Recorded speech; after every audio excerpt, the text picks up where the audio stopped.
जय शिवराय मित्रांनो, आज आपण पाहणार आहोत 21 आणि 22 ऑक्टोबरला पाऊस कसा असेल।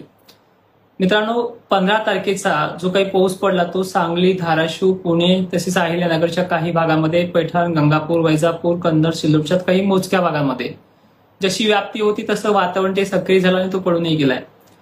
80% व्याप्ती ही महाराष्ट्रामध्ये आपण मराठवाडा असेल किंवा इतर भाग असेल त्यांना सांगितली नव्हती। ठीक आहे, ज्यांना टक्केवारीतला अंदाज समजत नसेल त्यांनी व्हिडिओ पहिले सविस्तर बघण्याचा प्रयत्न करा, किंवा आपण त्या जिल्ह्यांसाठी फक्त एकच शब्द वापरूयात की भाग बदलत म्हणून पडेल।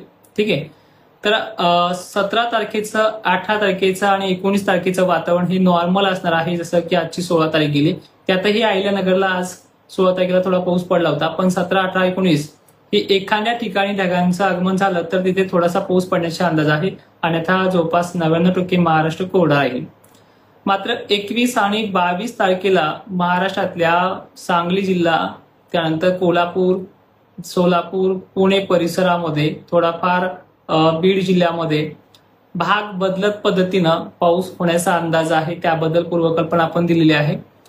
पेरणी करा किंवा पेरणी नका करू या संदर्भात इथून पुढे तुम्हाला सल्ले दिले जाणार नाहीयेत, कारण की दिलेली माहिती आपण बरेच जण ती व्यवस्थित ऐकत नाहीये।